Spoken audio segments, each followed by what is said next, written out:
Hey, good morning, everyone, and happy Wednesday. Today is Wednesday, May 27th, 2020. I want to wish everyone a very happy National Grape Popsicle Day. Great Popsicle Day today. So, if you haven't already, I know it's a little early in the day, have not had a chance to enjoy a grape flavored popsicle, I hope you get a chance to do that today at some point. It's supposed to be a little bit sunny and warm, so maybe sometime in the afternoon, after our lunch or afternoon snack, go ahead and break open one of those grape flavored popsicles, Otter Pop, whatnot, and have a seat somewhere in the sunlight, whether it be indoors or out. Play some nice, relaxing music and enjoy a flavorful grape popsicle. I want to thank everyone for joining us today. Thank you to those of you who are with us live, and for those of you who are listening to the recording, appreciate you as well. Wanted to remind everyone that if you have questions or comments or concerns about our class or any of the other classes, I know there's been some issues with Edgenuity this week or in the last week, earlier this week and last week as well. I know I was bombarded by the many emails from the district as well about the Edgenuity being down and the server and passwords and this and that. So, hopefully that was that's been excuse me, rectified since. Want to give a little update for those of you who have been checking in and wondering about credits. I'll be trying to start to input grades for those of you who have finished. Thank you to those of you who have emailed already. Remember, if you are finished with your workout log for PE, go ahead and click submit. Click that submit button on the assignment in Google Classroom and send me an email so I can go ahead and look that over, grade it, and update your grade accordingly. For those of you who are still working, you still have time. You have the rest of this week and all of next week. You have until next week, Friday, that's June 5th. Friday, June 5th at 12 noon is when all workout log hours need to be submitted by. For those of you who need an extension for whatever reason, please make sure you ask for that prior to Friday, June 5th at noon. Let's make sure that we're getting organized and scheduling that. And if you need to, then let me know ahead of time so that you're not frantically trying to catch up and request for that. Workout logs. Remember, for every 9 hours, your grade will get increased for 1 letter grade. So I'll be able to update that in the system in the Student Connect. Otherwise, for those of you who have chosen not to do any hours, it's perfectly fine. That's your choice. The grade that you had as of March 13th, which would have been your quarter 3 grade, will be your semester 2 grade to end the school year. All right, and I know there's some work that counselors have been doing on making sure that everyone's got credit for the remainder of this school year and getting students set up for summer school. So if that's you, maybe I'll see you, maybe I won't. I'll be teaching summer school, just not quite sure what my class schedule will be yet, or how that will be done. I know it's going to be done online, but do not know if that means we're still going to be utilizing the Edgenuity program, or maybe we're moving on to Canvas, or they're giving the teachers freedom to select that. I'm not 100% sure on that. I do know, though, that the announcement has been made that we will start the school year, or if we need to start the school year out digitally, that decision has not been finalized yet. Then I believe we will be using the Canvas platform in order to conduct our classes digitally. Some combination of Canvas and the Google apps, Google Classroom, and so on. And that's for secondary schools only, so middle school and high school. I do also know, and I don't think that the schedules have been posted yet, but if you got an email from Mrs. Duffy, then their schedules are posted.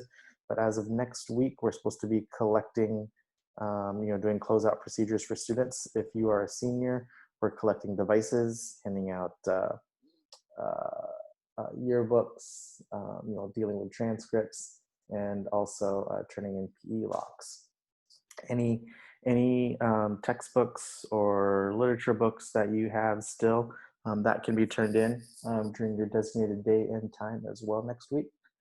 There will be a day and time for makeup, so if you're not able to attend during your designated date, make sure that you attend during the makeup day. And if you can't attend that day, just go ahead and send me an email, or email Mrs. Duffy, and I'm sure we can get something figured out and scheduled for you. All right. If I didn't say it already, I'll say it again, or for the first time. Type your questions or comments or concerns for our class or any of our other classes in the chat box. I will address them accordingly, and if it needs to be individualized or can be addressed globally, then I will do that as well. All right.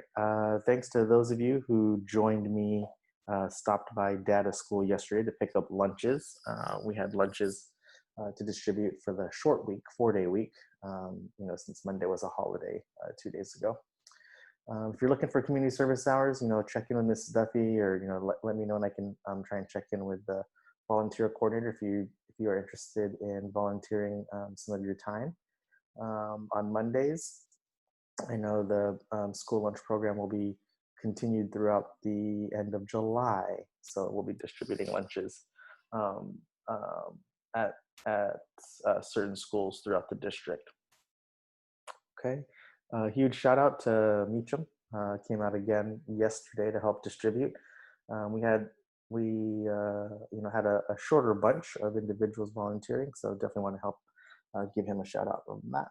And I'm not sure if he needs the service hours or not, but appreciate you. Hey, another quick shout out. I was able to have some time yesterday. Spoke to my friend and yours, DXD. So appreciate that. And he actually was there with us with Sponeat. So those of you, here's a quick shout out, Sponeat. Go ahead and go to his YouTube channel, click that little subscribe button. Make sure you click the notification button as well. Get those notifications sent to you. And you can go ahead and check out his vlog, his YouTube channel. All right. Gave me, had some quick conversations with the two of them. They're always great to catch up with. So I want to give a quick shout out to those two guys. Appreciate you. Looks like there's no questions right now in the comment section for today. So if that's the case, we'll go ahead and, I have Harry Potter and the Chamber of Secrets. You can continue to read that. Did not quite finish one of the chapters, I believe. So I think we're in the middle of chapter 9. So we'll go ahead and pick it up from there. All right, give me a second. Let me get settled in here.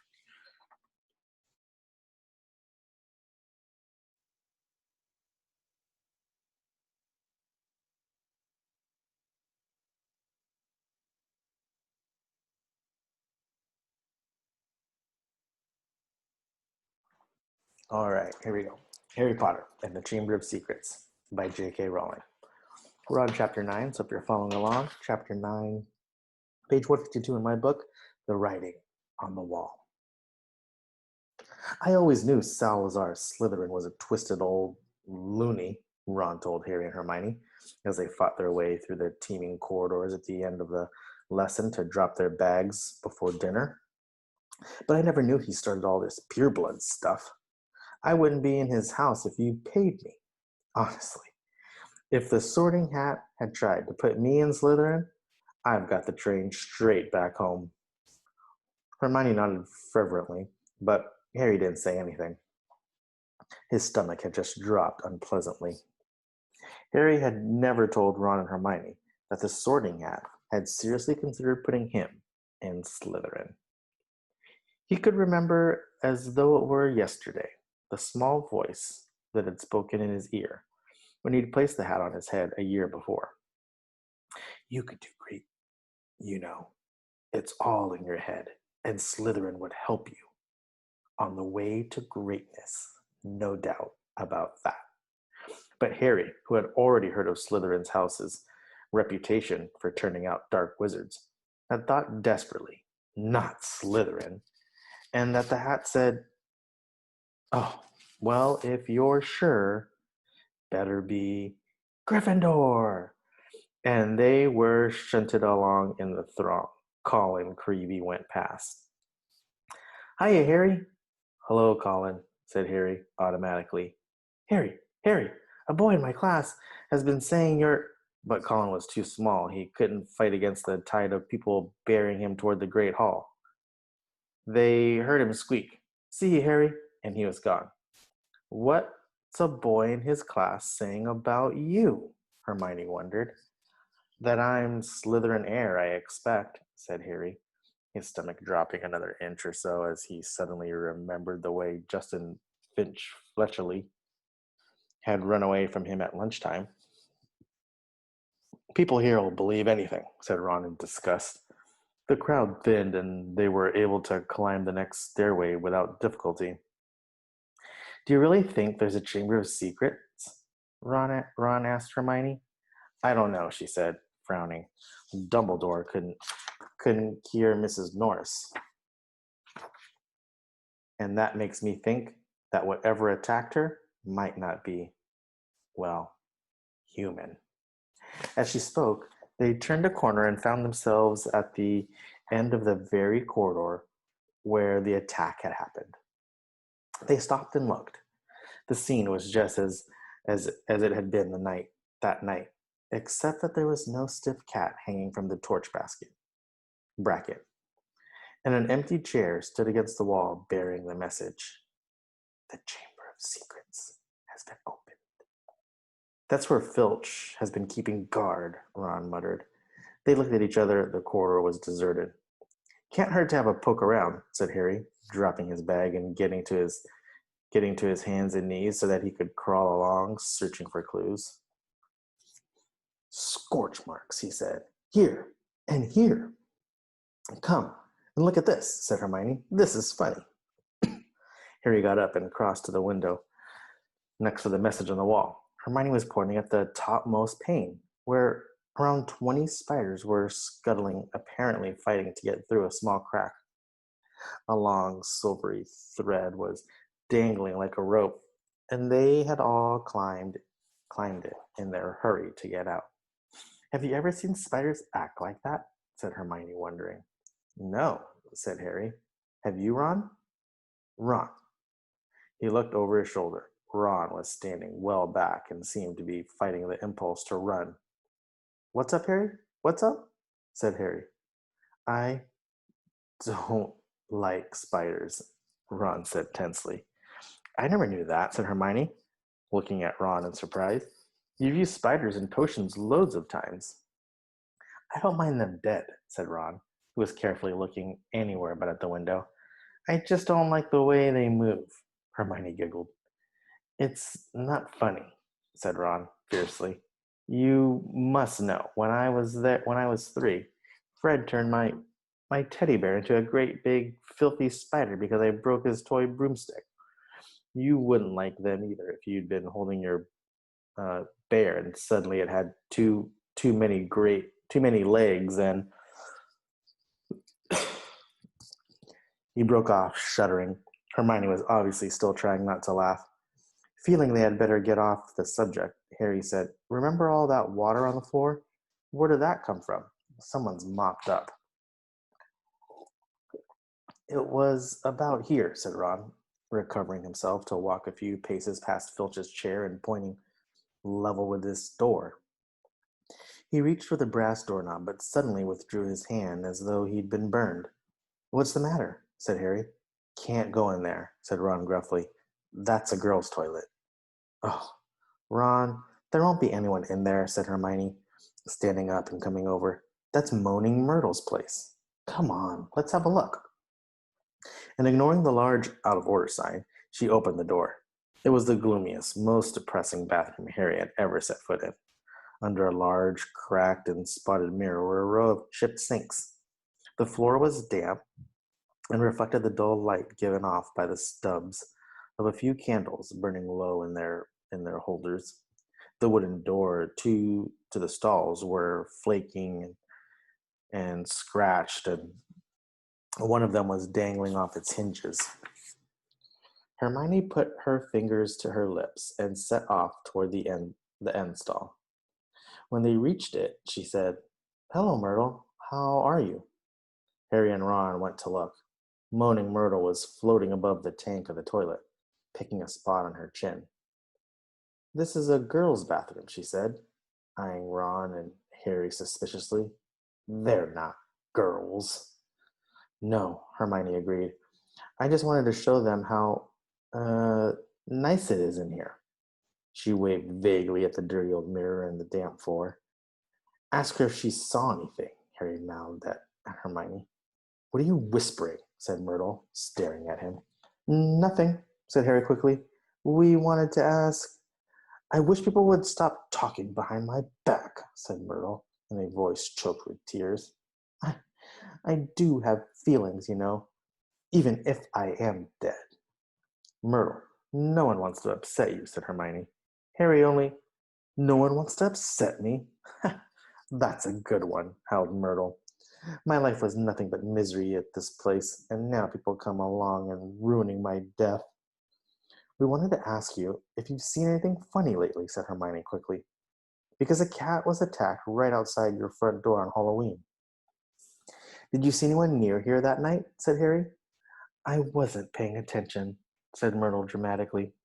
"Peeves upset me so much I came in here and tried to kill myself.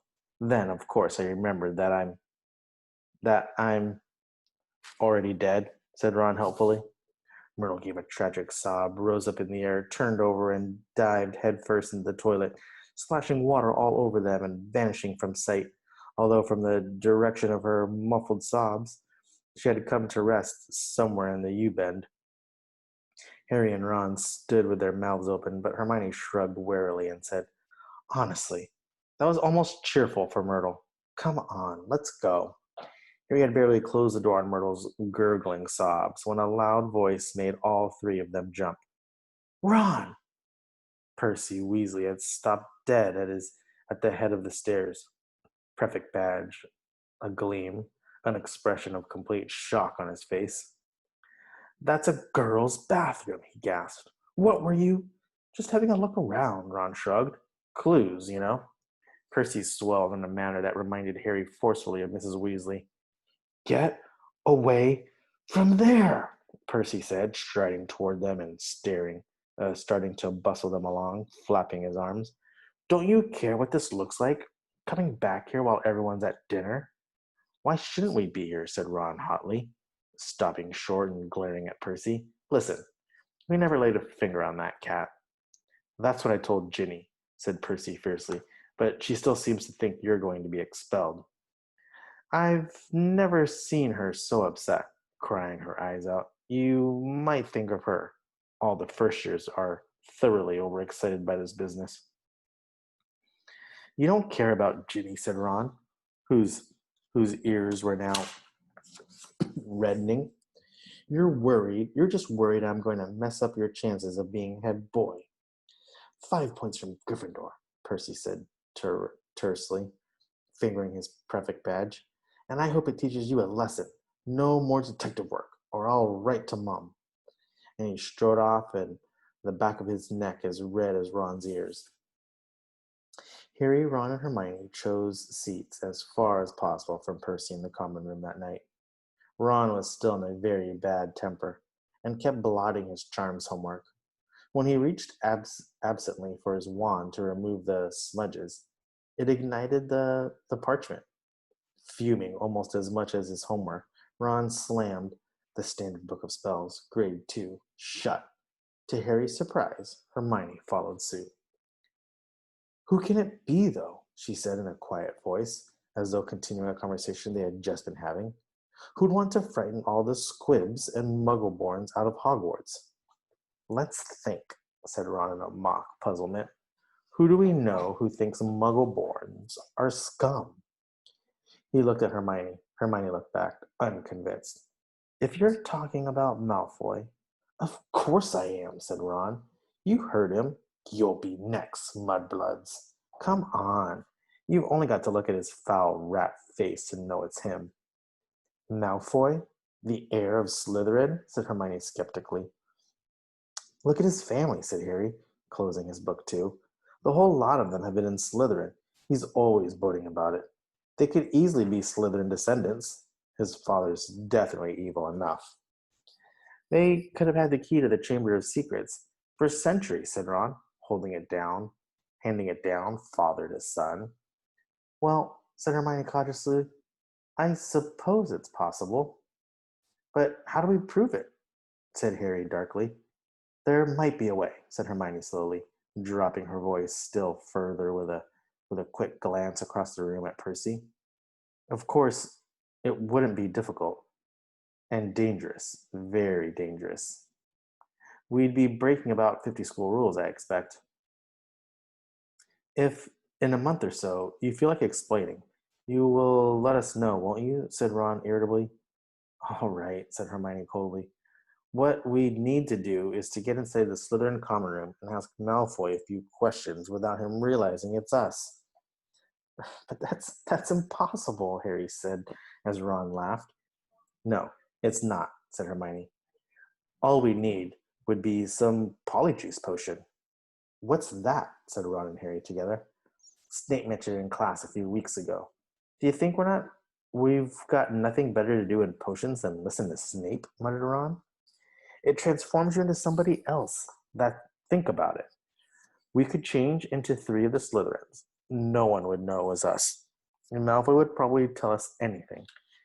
He's probably boasting about it in the Slytherin common room right now. If only we could hear him. This polyjuice stuff sounds a bit dodgy to me, said Ron, frowning. What if we were stuck looking like three of the Slytherins forever? It wears off after a while, said Hermione, waving her hand impatiently. But getting hold of the recipe will be very difficult. Snape said it was in a book called Mos Poste Potions, and it's bound to be in the restricted section of the library. There was only one way to get out a book from the restricted section. You need a signed note of permission from a teacher. Hard to see why we want the book, really, said Ron, if we're going to try and make one of the potions. I think, said Hermione, that if we make it sound as though we were just interested in the theory, we might stand a chance. Oh, come on. No teacher's going to fall for that, said Ron. They'd have to be really thick. That's the end of chapter 9, everyone. All right, here we go. Chapter 10. The Rogue Bludger. Since the disastrous episode of the Pixies, Professor Lockhart had not brought live creatures to class. Instead, he read passages from his book to them, and sometimes reenacted some of the most dramatic bits. He usually picked Harry to help him with these reconstructions. So far, Harry had been forced to play a simple Transylvanian villager whom Lockhart had cured of a babbling curse, a yeti with a head cold, and a vampire who had been unable to eat anything except lettuce since Lockhart had dealt with him. Harry was hauled to the front of the class during their very next Defense Against the Dark Arts lesson, this time acting a werewolf. If he hadn't had a very good reason for keeping Lockhart in a good mood, he would have refused to do it. Nice loud howl, Harry. Exactly. And then, if you'll believe it, I pronounced like this, slammed him to the floor, thus, with one hand. I managed to hold him down with my other. I put my wand to his throat. I then screwed up my remaining strength and performed the immensely complex Hormorphus charm. He let out a piteous moan. Go on, Harry. Higher than that. Good. The fur vanished. The fang shrank, and he turned back into a man. Simple yet effective. And another village will remember me forever as the hero who delivered them from the monthly terror of werewolf attacks. The bell rang and Lockhart got to his feet. Homework? Compose a poem about my defeat to the Wagga Wagga werewolf. Signed copies of Magical Mead to the author of the best one. The class began to leave. Harry returned to the back of the room where Ron and Hermione were waiting. Ready? Harry muttered. Wait till everyone's gone, said Hermione nervously. All right. She approached Lockhart's desk, a piece of paper clutched tightly in her hand, Harry and Ron right behind her. Um, Professor Lockhart? Hermione stammered. I wanted to get this book out of the library, just for background reading. She held out the piece of paper, her hand shaking slightly. But the thing is, it's in the restricted section of the library, so I need a teacher to sign for it. I'm sure it would help me understand what you say in Gadding with Ghouls about slow acting venoms. Ah, Gadding with Ghouls, said Lockhart, taking the note from Hermione and smiling widely at her. Possibly my very favorite book. You enjoyed it? Oh, yes, said Hermione eagerly. So clever the way you trapped that last one with a tea strainer. Well, I'm sure no one will mind me giving the best student of the year a little extra help, said Lockhart warmly, and he pulled out an enormous peacock quill. Yes, nice, isn't it? He said, misreading the revolted look on Ron's face. I usually save it for book sightings. He scrawled an enormous loopy signature on the note and handed it back to Hermione. So, here, said Lockhart, while Hermione folded the note with fumbling fingers and slipped it into her bag. Tomorrow's the first Quidditch match of the season, I believe. Gryffindor is against Slytherin, is it not? I hear you're a useful player. I was a seeker, too. I was asked to try for the national squad, but preferred to dedicate my life to the eradication of the dark forces. Still, if ever you feel the need for a little private training, don't hesitate to ask. Always happy to pass on my experience to less able players. Harry made an indistinct noise in his throat and then hurried off after Ron and Hermione. I don't believe it, he said, as the three of them examined the signatures on the note. He didn't even look at the book we wanted. That's because he's a brainless git, said Ron. But who cares? We've got what we needed. He's not a brainless git, said Hermione, shrilling as they half ran toward the library. Just because he said you were the best student of the year. They dropped their voices as they entered the muffled stillness of the library. Madame Pince, the librarian, was a thin, irritable woman who looked like a underfed vulture. Musty Ponte potions? She repeated suspiciously, trying to take the note from Hermione, but Hermione wouldn't let go. I was wondering if I could keep it, she said breathlessly. Oh, come on, said Ron, wrenching it from her grasp and thrusting it at Madame Pince. We'll get you another autograph. Lockhart will sign anything if it stands still long enough. Madame Pince held the note up to the light, as though determined to detect a forgery, but it passed the test. She stalked away between the lofty shelves and returned several minutes later, carrying a large and moldy looking book. Hermione put it carefully into her bag, and they left, trying not to walk too quickly or look too guilty. 5 minutes later, they were barricaded in Moaning Myrtle's out-of-order bathroom once again. Hermione had overridden Ron's objections by pointing out that it was the last place anyone in their right mind would go, so they were guaranteed some privacy. Moaning Myrtle was crying noisily in her stall, but they were ignoring her, and she them. Hermione opened Moste Potente potions carefully, and the three of them bent over the damp, spotted pages. It was clear from a glance why it belonged in the restricted section. Some of the potions had effects almost too gruesome to think about, and there were some very unpleasant illustrations, which included a man who seemed to have been turned inside out, and a witch sprouting several extra pairs of arms out of her head. Here it is, said Hermione excitedly as she found the page headed The Polyjuice Potion. It was decorated with drawings of people halfway through transforming into other people. Harry sincerely hoped the artist had imagined the look of intense pain on their faces. This is the most complicated potion I've ever seen, said Hermione as they scanned the recipe. Lacewing flies, leeches, fluxweed, and knotgrass, she murmured, running her finger down the list of ingredients. Well, they're Easy enough. They're in the student store cupboard. We can't help ourselves. Ugh, look, powdered horn of a bicorn. Don't know where we're going to get that. Shredded skin of a broom slag? That'll be tricky too. And of course, a bit of whoever we want to change into.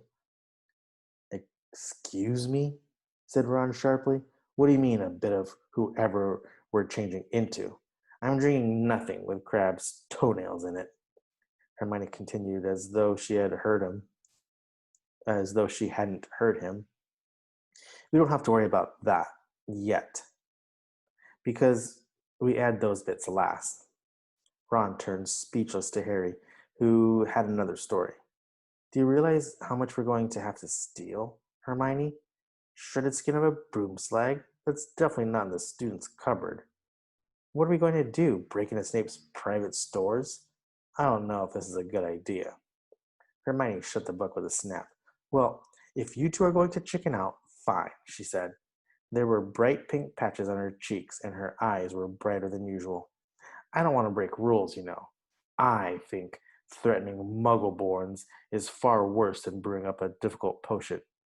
But if you don't want to find out if it's Malfoy, I'll go straight to Madame Pince now and hand the book back. I never thought I'd see the day when you'd be persuading us to break rules, said Ron. All right, we'll do it. But not toenails, okay? How long will it take to make anyway? Uh, said Harry as Hermione, looking happier, opened the book again. Well, since the fluxweed has got to be picked at the full moon, and the lacewigs have got to be stewed for 21 days, I'd say be ready in about a month, if we can get all the ingredients. A month? Said Ron. Malfoy could have attacked half the Muggleborns in the school by then. But Hermione's eyes narrowed dangerously again, and he added swiftly, but it's the best plan we've got, so full steam ahead, I say. However, while Hermione was checking that the coast was clear for them to leave the bathroom, Ron muttered to Harry, it'll be a lot less hassle if you could just knock Malfoy off his broom tomorrow. I'm going to pause right there for a quick break. Okay, thanks for that little break. Appreciate that. All right, continuing on, we're on chapter 10. Harry woke early on Saturday morning and lay for a while thinking about the coming Quidditch match.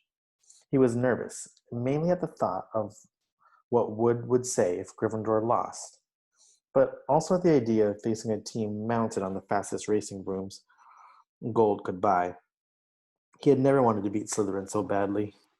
After half an hour of lying there in his insides, with his insides churning, he got up, dressed, and went down to breakfast early, where he found the rest of the Gryffindor team huddled at the long, empty table, all looking uptight and not speaking much. As 11 o'clock approached, the whole school started to make its way down to the Quidditch stadium. It was a muggy sort of day, with a hint of thunder in the air. Ron and Hermione came hurrying over to wish Harry good luck as he entered the locker rooms. The team pulled on their scarlet Gryffindor robes, then sat down to listen to Wood's usual pre-match pep talk. Slytherin has better brooms than us, he began. No point denying it. But we've got better people on our brooms. We've trained harder than they have. We've been flying in all weathers. Too true, muttered George Weasley. I haven't been properly dry since August. And we're going to make them rue the day they let that little bit of slime Malfoy buy his way onto their team. Chest heaving with emotion, Wood turned to Harry. It'll be down to you, Harry, to show them that the Seeker has to have something more than a rich father. Get to that stitch before Malfoy, or die trying, Harry. Because we've got to win today. We've got to. So, no pressure, Harry, said Fred, winking at him. As they walked out onto the pitch, a roar of noise greeted them, mainly cheers, because Ravenclaw and Hufflepuff were anxious to see Slytherin beaten. But the Slytherins in the crowd made their boos and hisses heard too. Madam Hooch, the Quidditch teacher, asked Flint and Wood to shake hands, which they did, giving each other threatening stares and gripping rather harder than was necessary. On my whistle, said Madam Hooch. 3, 2, 1. With a roar from the crowd to speed them upward, the 14 players rose toward the leaden sky. Harry flew higher than any of them, squinting around for the snitch. All right there, Scarhead, yelled Malfoy, shooting underneath him as though to show off the speed of his broom. Harry had no time to reply. At the very moment, a heavy black bludger came pelting toward him. He avoided it so narrowly that he felt it ruffle his hair as it passed. Close one, Harry, said George, streaking past him with his club in his hand, ready to knock that bludger back toward a Slytherin. Harry saw George give the bludger a powerful whack in the direction of Adrian Pusey, but the bludger changed direction in mid-air and shot straight for Harry again. Harry dropped quickly to avoid it, and George managed to hit it hard toward Malfoy. Once again, the bludger swerved like a boomerang and shot at Harry's head. Harry put on a burst of speed and zoomed toward the other end of the pitch. He could hear the bludger whistling along behind him. What was going on? Bludgers never concentrated on one player like this. It was their job to try and unseat as many people as possible. Fred Weasley was waiting for the bludger at the other end. Harry ducked as Fred swung at the bludger with all his might. The bludger was knocked off course. Gotcha! Fred yelled happily. But he was wrong. As though it was magnetically attracted to Harry, the bludger pelted after him once more, and Harry was forced to fly off at full speed. It had started to rain. Harry felt heavy drops fall into his face, splattering onto his glasses. He didn't have a clue what was going on in the rest of the game until he heard Lee Jordan, who was commenting, say, Slytherin lead 60 points to 0. The Slytherin's superior brooms were clearly doing their jobs, and meanwhile the mad bludger was doing all it could to knock Harry out of the air. Fred and George were now flying so close to him on either side that Harry could see nothing at all except their flailing arms, and had no chance to look for the snitch, let alone catch it. Someone's tampered with this bludger, Fred grunted, swinging his bat with all his might at it as it launched a new attack on Harry. We need time out, said George, trying to signal to Wood and stop the bludger breaking Harry's nose at the same time. Wood had obviously got the message. Madam Hooch's whistle rang out, and Harry, Fred, and George dived for the ground, still trying to avoid the mad bludger. What's going on? Said Wood as the Gryffindor team huddled together. While Slytherins in the crowd jeered, we're being flattened. Fred, George, where were you when that bludger stopped Angelina scoring? We were 20 feet above her, stopping the other bludger from murdering Harry, Oliver, said George angrily. Someone's fixed it. It won't leave Harry alone. It hasn't gone for anyone else all game. The Slytherins must have done something to it. But the bludgers have been locked in Madam Hooch's office since our last practice, and there was nothing wrong with them then, said Wood anxiously. Madam Hooch was walking toward them. Over her shoulder, Harry could see the Slytherin team jeering and pointing in his direction. Listen, said Harry as she came nearer and nearer. With you two flying around me all the time, the only way I'm going to catch the snitch is if it flies up my sleeve. Go back to the rest of the team and let me deal with the rogue one. Don't be thick, said Fred. It'll take your head off. Wood was looking from Harry to the Weasleys. Oliver, this is insane, said Alicia Spinnet angrily. You can't let Harry deal with that thing on his own. Let's ask for an inquiry. If we stop now, we'll have to forfeit the match, said Harry. And we're not losing to Slytherin just because of a crazy bludger. Come on, Oliver. Tell them to leave me alone. This is all your fault, George, said angrily to Wood. Get the snitch or die trying. What a stupid thing to tell him. Madam Hooch had joined them. Ready to resume play? She asked Wood. Wood looked at the determined look on Harry's face. All right, he said. Fred, George, you heard Harry. Leave him alone and let him deal with the bludger on his own. The rain was falling more heavily now. On Madam Hooch's whistle, Harry kicked hard into the air and heard the telltale whoosh of the bludger behind him. Higher and higher Harry climbed. He looped and swooped, spiraled, zigzagged, and rolled. Slightly dizzy, he nevertheless kept his eyes wide open on rain and speckling his glasses, and ran up his nostrils as he hung upside down, avoiding another fierce dive from the bludger. He could hear laughter from the crowd. He knew he must look very stupid, but the rogue bludger was heavy and couldn't change direction as quickly as Harry could. He began a kind of roller coaster ride around the edges of the stadium, squinting through the silver sheets of rain to the Gryffindor goalposts, where Aiden Pusey was trying to get past Wood. A whistling in Harry's ear told him the bludger had just missed him again. He turned right over and sped to the opposite direction. Training for the ballet, Potter, yelled Malfoy, as Harry was forced to do a stupid kind of twirl in midair to dodge the bludger. And he fled, the bludger trailing a few feet behind him. And then, glaring back at Malfoy in hatred, he saw it, the golden snitch. It was hovering inches above Malfoy's left ear, and Malfoy, busy laughing at Harry, hadn't seen it. For an agonizing moment, Harry hung in midair, not daring to speed toward Malfoy in case he looked up and saw the snitch. Wham! He had stayed still a second too long. The bludger had hit him at last, smashed into his elbow, and Harry felt his arm break. Dimly, dazed by the searing pain in his arm, he slid sideways on his rain-drenched broom, one knee still crooked over it, his right arm dangling useless at his side. The bludger came pelting back for a second attack, this time aiming at his face. Harry swerved out of the way, one idea firmly lodged in his numb brain: get to Malfoy. Though a haze of rain and pain had dived for the shimmering, sneering face below him and saw its eyes widen with fear, Malfoy thought Harry was attacking him. What the? He gasped, careening out of Harry's way.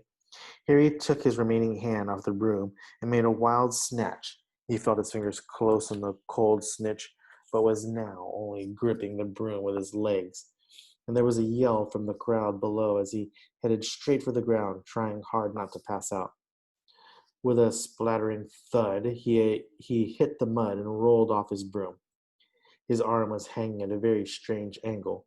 Riddled with pain, he heard, as though from a distance, a good deal of whistling and shouting. He focused on the snitch clutched in his good hand. Aha, he said vaguely. We won! And he fainted.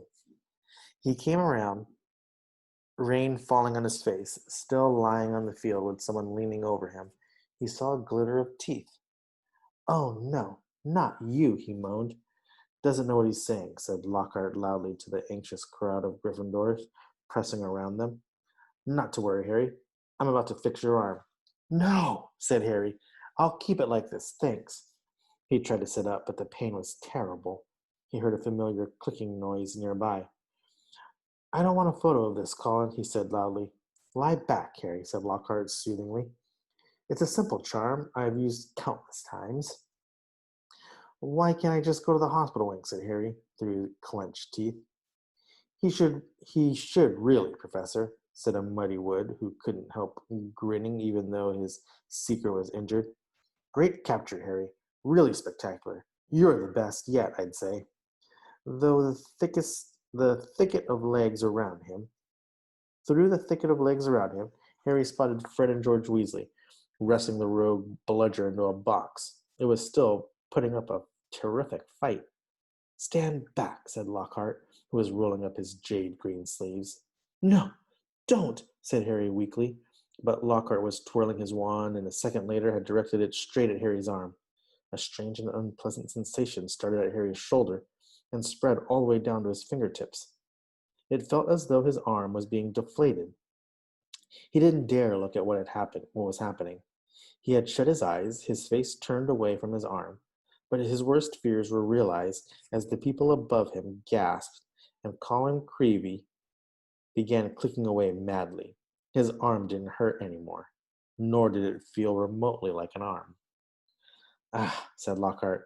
Yes, well, that can sometimes happen. But at this point, the bones are no longer broken. That's the thing to bear in mind. So, Harry, just toddle up to the hospital wing, huh?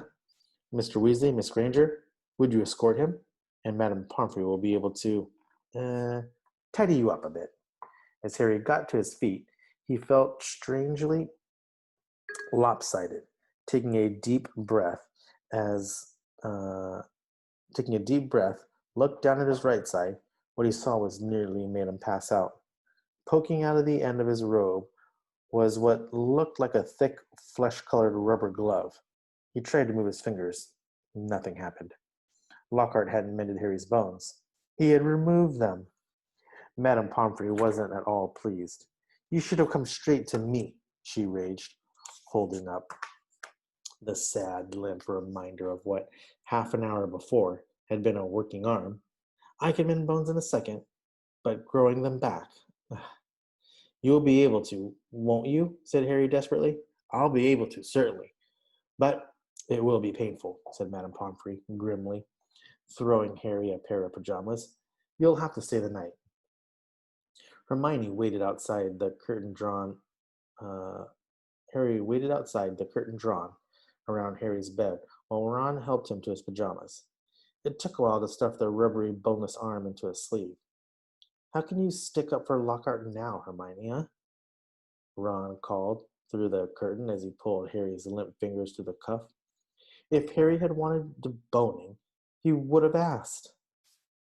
Anyone can make a mistake, said Hermione, and it doesn't hurt anymore, does it, Harry? No, said Harry, getting into bed, but it doesn't do anything else either. As he swung himself onto the bed, his arm flapped pointlessly. Hermione and Madame Pomfrey came around the curtain. Madame Pomfrey was holding a large bottle of something labeled Skelegro. You're in for a rough night, she said, pouring out a steaming beakerful and handing it to him. Regrowing bones is a nasty business. So was taking the Skelegro. It burned Harry's mouth and throat as it went down, making him cough and splutter. Still tut-tutting about dangerous sports and inept teachers, Madame Pomfrey retreated, leaving Ron and Hermione to help Harry gulp down some water. We won, though, said Ron, a grin breaking across his face. That was some catch he made. Malfoy's face. He looked ready to kill. I want to know how he fixed that bludger, said Hermione darkly. We can add that to the list of questions we'll ask him when we've taken the polyjuice potion, said Harry, sinking back into his pillow. I hope it tastes better than this stuff.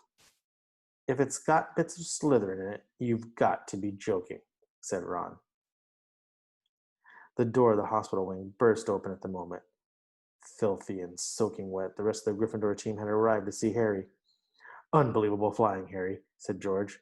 I've just seen Marcus Flint yelling at Malfoy. Something about having the snitch on the top of his head and not noticing. Malfoy didn't seem too happy. They had brought cake, sweets, and bottles of pumpkin juice.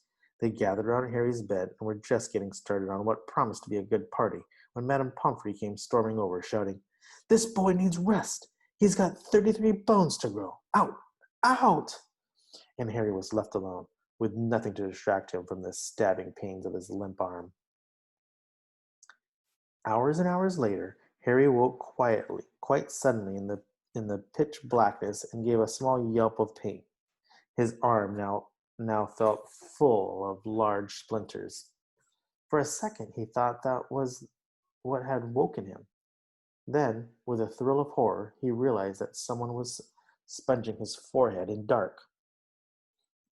Get off, he said loudly, and then, Dobby? The house elf's goggling tennis ball eyes were peering at Harry through the darkness, a single tear running down his long, pointed nose.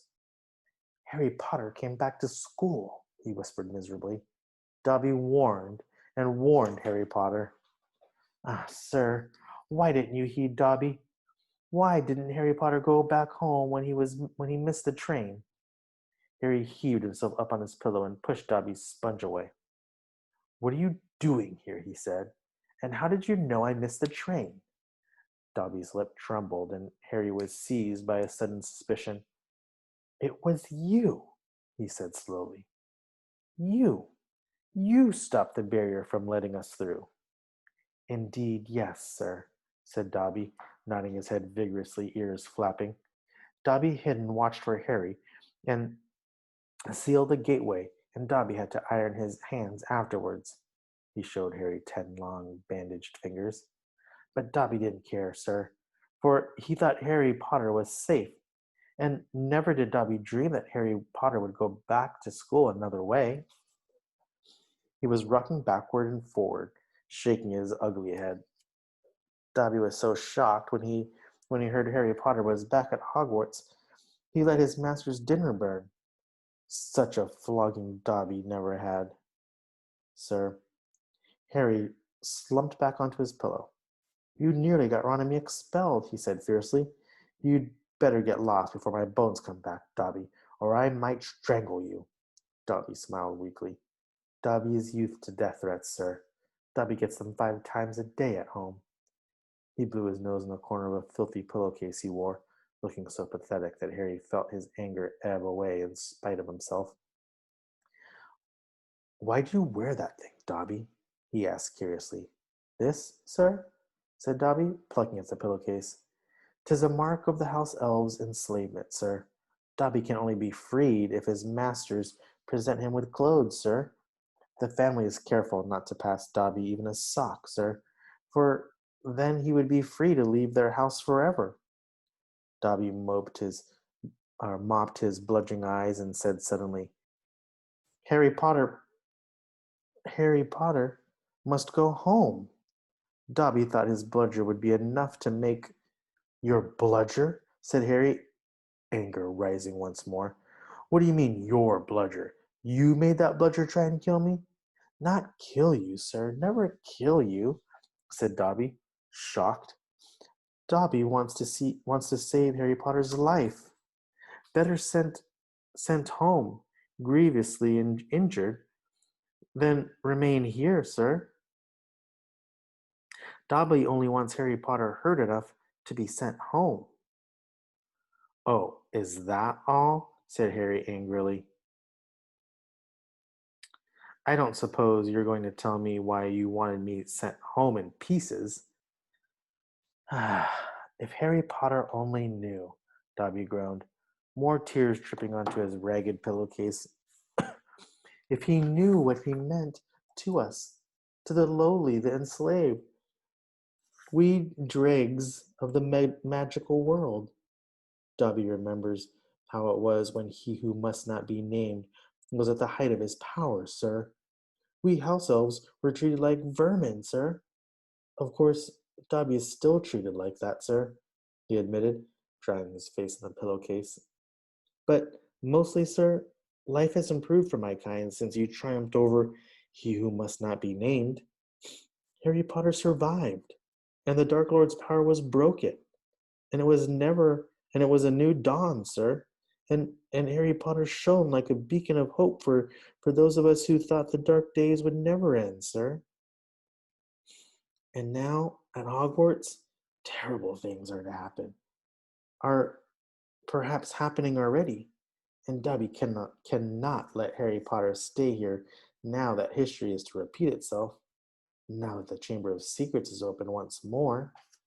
Dobby froze, horror struck, then grabbed Harry's water jug from his bedside table and cracked it over his own head, toppling out of sight. A second later, he crawled back onto the bed, cross-eyed, muttering, "Bad Dobby, very bad Dobby." "So there is a Chamber of Secrets," Harry whispered. "And did you say it's been opened before? Tell me, Dobby." He seized the elf's bony wrist as Dobby's hand inched toward the water jug. "But I'm not Muggleborn.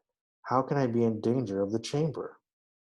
"Ah, sir, ask no more of poor Dobby," stammered the elf, and his eyes huge in the dark. "Dark deeds are planned in this place. But Harry Potter must not be here when they happen. Go home, Harry Potter. Go home." Harry Potter must not meddle in this, sir. 'Tis too dangerous. Who is it, Dobby? Harry said, keeping a firm hold on Dobby's wrist to stop him from hitting him with the water jug again. Who's opened it? Who opened it last time? Dobby can't, sir. Dobby can't. Dobby mustn't tell, squealed the elf. Go home, Harry Potter. Go home. I'm not going anywhere, said Harry fiercely. One of my best friends is Muggleborn. She'll be first in line if the chamber really has been opened. Harry Potter risks his own life for his friends? Moaned Dobby in a kind of miserable ecstasy. So noble, so valiant. But he must save himself. He must. Harry Potter must not. Dobby suddenly froze, his bat ears quivering. Harry heard it too. There were footsteps coming down the passageway outside. Dobby must go, breathed the elf, terrified. There was a loud crack, and Harry's fist was suddenly clenched in thin air. He slumped back into bed, his eyes on the dark doorway to the hospital wing as the footsteps drew nearer. Next moment, Dumbledore was backing into the dormitory wearing a long, woolly dressing gown with a nightcap. He was carrying one end of what looked like a statue. Professor McGonagall appeared a second later, carrying its feet. Together, they heaved it onto a bed. Get Madame Pomfrey, whispered Dumbledore, and Professor McGonagall hurried past the end of Harry's bed out of sight. Harry lay quite still, pretending to be asleep. He heard urgent voices, and then Professor McGonagall swept back into view, closely followed by Madame Pomfrey, who was pulling a cardigan on over her nightdress. He heard a sharp intake of breath. What happened? Madame Pomfrey whispered to Dumbledore, bending over the statue on the bed. Another attack, said Dumbledore.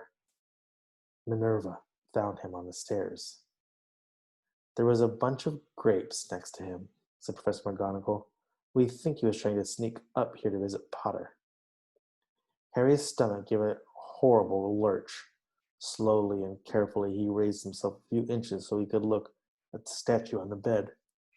A ray of moonlight lay across its staring face. It was Colin Creevey. His eyes were wide and his hands were struck up in front of him, holding his camera. Petrified? Whispered Madame Pomfrey. Yes, said Professor McGonagall. But I shudder to think, if Albus hadn't been on the way downstairs for hot chocolate, who knows what might have. The three of them stared down at Colin. Then Dumbledore leaned forward and wrenched the camera out of Colin's rigid grip. You don't think he managed to get a picture of his attacker? Said Professor McGonagall eagerly. Dumbledore didn't answer. He opened the back of the camera. Good gracious, said Madame Pomfrey. A jet of steam had hissed out of the camera. Harry, 3 beds away, caught the acrid smell of burnt plastic. Melted, said Madame Pomfrey, wonderingly. All melted. What does this mean, Albus? Professor McGonagall asked urgently. It means, said Dumbledore, that the Chamber of Secrets is indeed open again. Madame Pomfrey clapped a hand to her mouth. Professor McGonagall stared at Dumbledore. But Albus, surely, who? The question is not who, said Dumbledore, his eyes on Colin. The question is, how? And from what Harry could see of Professor McGonagall's shadowy face, she didn't understand this any better than he did. That's the end of chapter 10. All right. Chapter 11, The Dueling Club.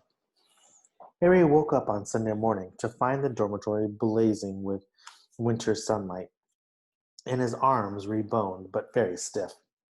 He sat up quickly and looked over at Colin's bed, but it had been blocked from view by the high curtains Harry had changed behind yesterday. Seeing that he was awake, Madame Pomfrey came bustling over with a breakfast tray, and then began bending and stretching his arm and fingers.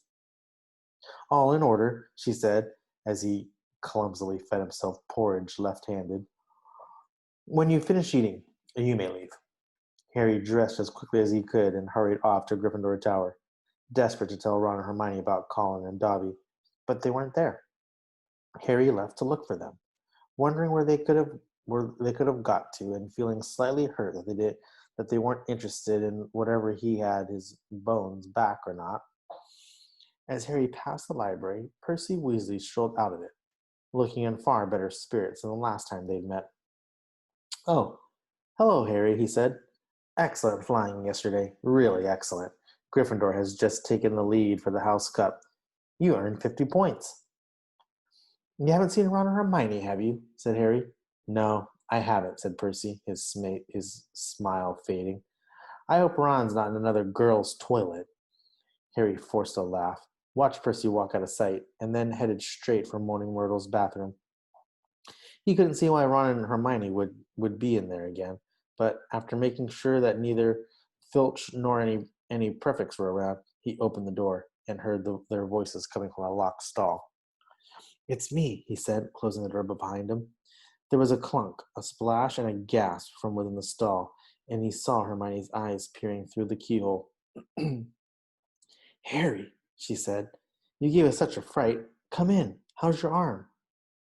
"Fine," said Harry, squeezing into the stall.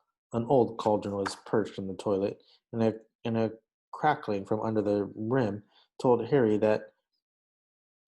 they had lit a fire beneath it. Conjuring up portable waterproof fires was a specialty of Hermione's. We'd we'd have come to meet you, but we decided to get started on the polyjuice potion, Ron explained to Harry. With difficulty, locked the stall again. "We've decided this is the safest place to hide it." Harry started to tell them about Colin, but Hermione interrupted. "We already know. We heard Professor McGonagall telling Professor Flitwick this morning. That's why we decided we'd better get going. The sooner we get a confession of Malfoy, the better," snarled Ron. "Do you know what I think? He was in such a foul temper after the Quidditch match, he took it out on Colin." "There's something else," said Harry, watching Hermione tearing bundles of knot grass and throwing them into the potion. "Dobby came to visit me in the middle of the night." Ron and Hermione looked up, amazed. Harry told them everything Dobby had told him, or hadn't told him. Hermione and Ron listened with their mouths open. "The Chamber of Secrets has been opened before?" Hermione said. "This settles it," said Ron, in a triumphant voice. "Lucius Malfoy must have opened the chamber when he was at school here, and now he's told dear old Draco how to do it. It's obvious." "Wish Dobby to tell you what kind of monster is in there, though. I want to know how come nobody's noticed it sneaking around the school." "Maybe it can make itself invisible," said Hermione, prodding leeches to the bottom of the cauldron. "Or maybe it can disguise itself, pretend to be a suit of armor or something. I've read about chameleon ghouls." "You read too much, Hermione," said Ron, pouring dead lace wig on top of the leeches. He crumpled up the empty lace wig bag and looked at Harry. "So, Dobby stopped us from getting on the train and broke your arm?" He shook his head. "You know what, Harry? If he doesn't stop trying to save your life, he's going to kill you." The news that Colin Creevey had been attacked and was now lying as though dead in the hospital wing had spread through the entire school by Monday morning. The air was suddenly thick with rumor and suspicion. The first years were now moving around the castle in tight-knit groups, as though scared they would be attacked if they ventured forth alone. Ginny Weasley, who sat next to Colin Creevey in Charms, was distraught, but Harry felt that Fred and George were going the wrong way about cheering her up. They were taking turns covering themselves with fur and boils and jumping out at her from behind statues. They only stopped when Percy, apologetic with rage, told them he was going to write to Mrs. Weasley and tell her Jeannie was having nightmares. Meanwhile, hidden from the teachers, in Talam, a roaring trade in talismans, amulets, and other protective devices were sweeping. Sorry. Were sweeping the school. Neville Longbottom brought a large, evil-smelling green onion, a pointed purple crystal, and a rotting newt tail before the other Gryffindor boys pointed out that he was in no danger. He was a pureblood, and therefore unlikely to be attacked. They went for Filch first, Neville said, his round face fearful, and everyone knows I'm I'm almost a squib. In the second week of December, Professor McGonagall came around as usual, collecting names of those who would be staying at school for Christmas. Harry, Ron, and Hermione signed her list. They had heard that Malfoy was staying, which struck them as very suspicious. The holiday would be a perfect time to use the Polyjuice potion and try to worm a confession out of him. Unfortunately, the potion was only half finished. They still needed the bicorn horn and the boomslang skin, and the only place they were going to get them was from Snape's private stores. Harry privately felt he'd rather face Slytherin legendary monster than let Snape catch him robbing his office. What we need, said Hermione briskly, as Thursday afternoon's double potions lesson loomed nearer, is a diversion. Then one of us could sneak into Snape's office and take what we need. Harry and Ron looked at her nervously. I think I'd better do the actual stealing, Hermione continued in a matter-of-fact tone. You two will be expelled if you get into any more trouble, and I've got a clean record, so all you need to do is cause enough mayhem to keep Snape busy for 5 minutes or so. Harry smiled feebly.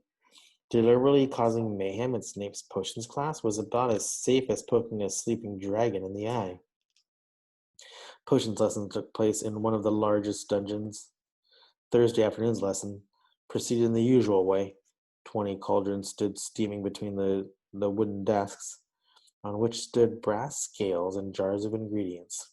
Snape prowled through the fumes, making waspish remarks about the Gryffindor's work while the Slytherins sniggered appreciatively.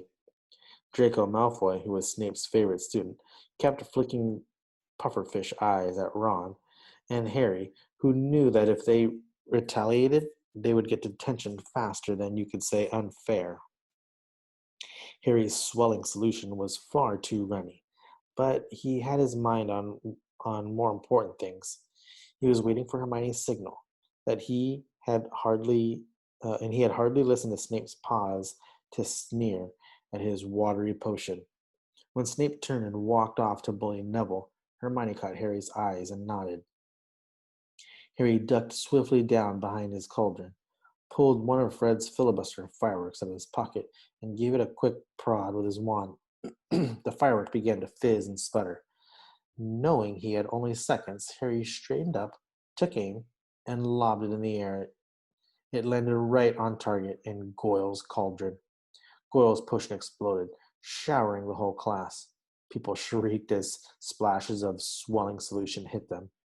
Malfoy got a faceful and his nose began to swell like a balloon.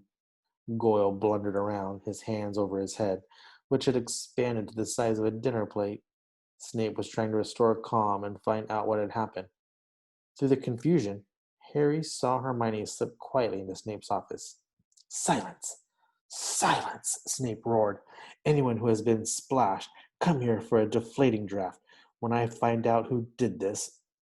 Harry tried not to laugh as he watched Malfoy hurry forward, his head drooping with the weight of a nose like a cauldron, like a small melon.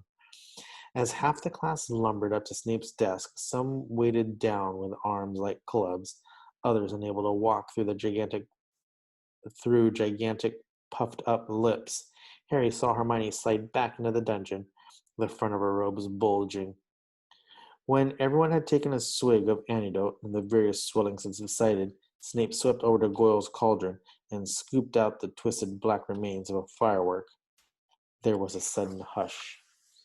If I ever find out who threw this, Snape whispered, I shall make sure that person is expelled. Harry arranged his face into what hoped was a puzzled expression.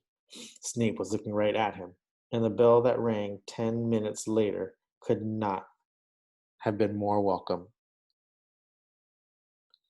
He knew it was me, Harry told Ron and Hermione, as they hurried back to Moaning Myrtle's bathroom. I could tell. Hermione threw the ingredients in the cauldron and began to stir fervorously. It'll be ready in 2 weeks, she said happily. Snape can't prove it was you, said Ron, reassuring to Harry. What can he do? Knowing Snape's something foul, said Harry, as the potion frothed and bubbled. A week later, Harry, Ron, and Hermione were walking across the entrance hall when they saw a small knot of people gathered around the notice board, reading a piece of parchment that had just been pinned up. Seamus Finnegan and Dean Thomas beckoned them over, looking excited. They're starting a dueling club, said Seamus. First meeting tonight. I wouldn't mind dueling lessons. They might come in handy one of these days. What? You reckon Slytherin's monster can duel? Said Ron. But he, too, read the sign with interest. Could be useful, he said to Harry and Hermione as they went into dinner. Shall we go? Harry and Hermione were all for it. So at 8 o'clock that evening, they hurried back to the great hall. The long dining tables had vanished, and a golden stage had appeared along the wall, lit by thousands of candles floating overhead. The ceiling was velvety black once more, and most of the school seemed to be packed beneath it, all carrying their wands and looking excited. I wonder who will be teaching us, said Hermione, as they edged into the chattering crowd. Someone told me Flitwick was a dueling champion when he was young. Maybe it'll be him. As long as it's not, Harry began, but he ended on a groan. Gilderoy Lockhart was walking onto the stage in robes of a deep plum and accompanied by none other than Snape, wearing his usual black.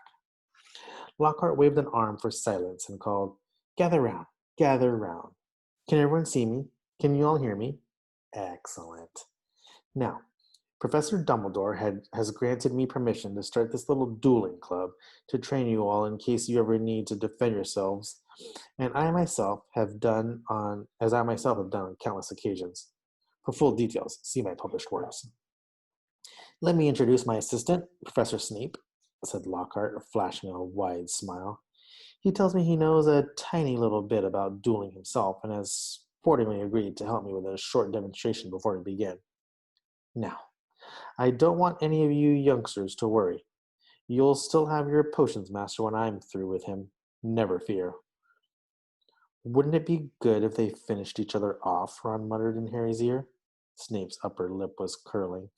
Harry wondered why Lockhart was still smiling.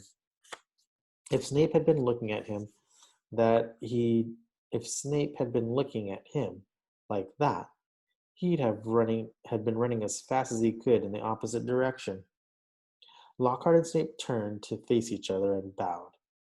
At least Lockhart did, with much twirling of his wand, whereas Snape jerked his head irritably.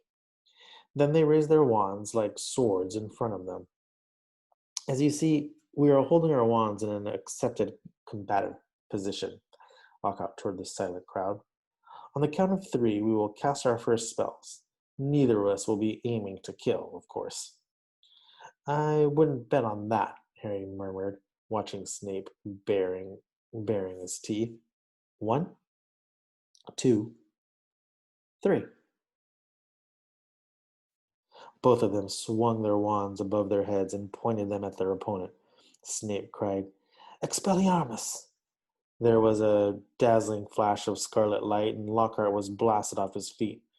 He flew backward off the stage, smashed into the wall, and slid down to a sprawl on the floor. Malfoy and some of the other Slytherins cheered. Hermione was dancing on tiptoes. Do you think he's all right? She squealed through her fingers. Who cares? Said Harry and Ron together. Lockhart was getting unsteadily to his feet. His hat had fallen off, and his wavy hair was standing on end. Well, there you have it, he said, tottering back on the platform. That was a disarming charm, as you see. I've lost my wand. Ah, thank you, Miss Brown. Yes, an excellent idea to show them that, Professor Snape. But if you don't mind me saying so, it was very obvious what you were about to do. If I had wanted to stop you, it would have been only too easy, however. I felt it would be instructive to let them see. Snape was looking murderous. Possibly Lockhart had noticed, because he said, Enough demonstrating. I'm going to come amongst you now and pull you all into pairs. Professor Snape, if you'd like to help me. They moved through the crowd, matching up partners. Lockhart teamed Neville with Justin Fitch Fletchley, but Snape reached Harry and Ron first. Time to split up the dream team, I think, he sneered. Weasley, you can partner Finnegan. Potter? Harry moved automatically toward Hermione. I don't think so, said Snape, smiling coldly. Mr. Malfoy, come over here. Let's see what you can make of the famous Potter. And you, Miss Granger, you can partner with Miss Bulstrode. Malfoy strutted over, smirking. Behind him walked a Slytherin girl who reminded Harry of a picture he'd seen in Holidays with Hags. She was large and square, and her heavy jaw jutted aggressively. Hermione gave her a weak smile that she did not return. Face your partners, called Lockhart, back on the platform, and bow. Harry and Malfoy barely inclined their heads, not taking their eyes off each other. Wands at the ready, shouted Lockhart. When I count to 3, cast your charms to disarm your opponents. Only to disarm them. We don't want any accidents. 1, 2, 3. Harry swung his wand high, and Malfoy had already started to on 2. His spell hit Harry so hard he felt as though he'd been hit over the head with a saucepan. He stumbled, but everything still seemed to be working. And wasting no more time, Harry pointed his wand straight at Malfoy and shouted, Redectus Prowl! A jet of silver light hit Malfoy in the stomach, and he doubled up, wheezing. I said disarm only, Lockhart shouted in alarm over the heads of the battling crowd, as Malfoy sank to his knees. Harry had hit him with a tickling charm, and he could barely move for laughing. Harry hung back with a vague feeling it would be unsporting to bewitch Malfoy while he was on the floor. But this was a mistake. Gasping for breath, Malfoy pointed his wand at Harry's knees, choked. Tartaligera! And the next second, Harry's legs began to jerk around out of control in a kind of quick step. Stop! Stop! Screamed Lockhart, but Snape took charge. Finite incartentum! He shouted. Harry's feet stopped dancing, Malfoy stopped laughing, and they were able to look up. A haze of greenish smoke was hovering over the scene. Both Neville and Justin were lying on the floor, panting. Ron was holding up an ashen-faced Seamus, apologizing for whatever his broken wand had done. But Hermione and Millicent Bulstrode were still moving. Millicent had Hermione in a headlock, and Hermione was whimpering in pain. Both their wands lay forgotten on the floor. Harry leapt forward and pulled Millicent off. It was difficult. She was a lot bigger than he was. Dear, dear, said Lockhart, skittering through the crowd, looking at the aftermath of the duels. Up to you, Macmillan. Careful there, Miss Fawcett. Pitch it hard. It'll stop bleeding in a second, Boot. I think it'd be better to teach how to block unfriendly spells, said Lockhart, standing flustered in the midst of the hall. He glanced at Snape, whose black eyes glinted, and looked quickly away. Let's have a volunteer pair, Longbottom and Fitch Fletchley. How about you? A bad idea, Professor Lockhart, said Snape, gliding over like a large and malevolent bat. Longbottom causes devastation with the simplest spells. We'll be sending what's left of Fitch Fletchley up to the hospital wing in a matchbox. Neville's round pink face went pinker. How about Malfoy and Potter? Said Snape in a twisted smile. Excellent idea, said Lockhart, gesturing Harry and Malfoy in the middle of the hall as the crowd backed away to give them room. Now, Harry, said Lockhart, when Draco points his wand at you, you do this. He raised his own wand, attempted a complicated sort of wiggling action, and dropped it. Snape smirked as Lockhart quickly picked it up, saying, Whoops, my wand is a little overexcited. Snape moved closer to Malfoy, bent down and whispered something in his ear. Malfoy smirked too. Harry looked up nervously at Lockhart and said, Professor, could you show me that blocking thing again? Scared, muttered Malfoy, so that Lockhart couldn't hear him. You wish, said Harry, out of the corner of his mouth. Lockhart cuffed Harry merrily on the shoulder. Just do what I did, Harry. What? Drop my wand? But Lockhart wasn't listening. 3, 2, 1, go! He shouted. Malfoy raised his wand and quickly bellowed, Serpensortia! The end of his wand exploded. Harry watched, aghast, as a long black snake shot out of it, fell heavily onto the floor between them, and raised itself, ready to strike. There were screams as the crowd backed swiftly away, clearing the floor. Don't move, Potter, said Snape, lazily clearly enjoying the sight of Harry standing motionless, eye to eye with the angry snake. I'll get rid of it. Allow me, shouted Lockhart. He brandished his wand at the snake, and there was a loud bang. The snake, instead of vanishing, flew 10 feet into the air and fell back on the floor with a loud smack. Enraged, hissing furiously, it slithered straight toward Justin Finch Fletchley and raised itself again, fangs exposed, poised to strike. Harry wasn't sure what made him do it. He wasn't even aware of deciding to do it. All he knew was that his legs were carrying him forward as though he was on casters, and that he had shouted stupidly at the snake, Leave him alone. And miraculously, inexpectedly, the snake slumped to the floor, docile as a thick black garden hose, and its eyes now on Harry. Harry felt the fear drain out of him. He knew the snake wouldn't attack anyone now, though how he knew it, he couldn't have explained. He looked up at Justin, grinning, expecting to see Justin looking relieved or puzzled, or even grateful, but certainly not angry and scared. What do you think you're playing at? He shouted, and before Harry could say anything, Justin had turned and stormed out of the hall.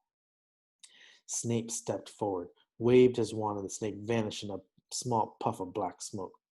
Snape, too, was looking at Harry in an unexpected way. It was a shrewd and calculating look, and Harry didn't like it. He was also dimly aware of an ominous muttering all around the walls. Then he felt a tugging on the back of his robe. Come on, said Ron's voice in his ear. Move. Come on. Ron steered him out of the hall, Hermione hurrying alongside them. As they went through the doors, the people on either side drew away as though they were frightened of catching something. Harry didn't have a clue what was going on, and neither Ron nor Hermione explained anything until they had dragged him all the way up to the empty Gryffindor common room. Then Ron pushed Harry into an armchair and said, You're a Parselmouth. Why didn't you tell us? I'm a what? Said Harry. A Parselmouth, said Ron. You can talk to snakes. I know, said Harry. I mean, that's only the second time I have ever done it. I accidentally set a boa constrictor on my cousin Dudley at the zoo once. A long story. But it was telling me it had never seen Brazil, and I sort of set it free without meaning to. That was before I knew I was a wizard. A boa constrictor? Told you it had never been to Brazil, Ron repeated faintly. So, said Harry, I bet loads of people can do it. Oh, no, they can't, said Ron. It's not a very common gift. Harry, this is bad. What's bad? Said Harry, starting to feel quite angry. What's wrong with everyone? Listen, if I hadn't told that snake not to attack Justin. Oh, that's what you said to it? What do you mean? You were there. You heard me. I heard you speaking parcel tongue, said Ron. Snake language? You could have been saying anything. No wonder Justin panicked. You sound like you were egging the snake on or something. It was creepy, you know. Harry gaped at him. I spoke a different language, but I didn't realize it. How can I speak a language without knowing I can speak it? Ron shook his head.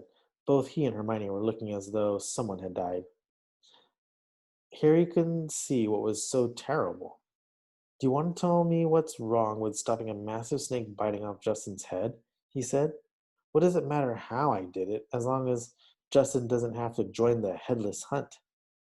It matters, said Hermione, speaking at last in a hushed voice, because being able to talk to snakes was what Salazar Slytherin was famous for. That's why the symbol of the Slytherin house is a serpent. Harry's mouth fell open. Exactly, said Ron. And now the whole school is going to think you're the great, great, great, great grandson or something.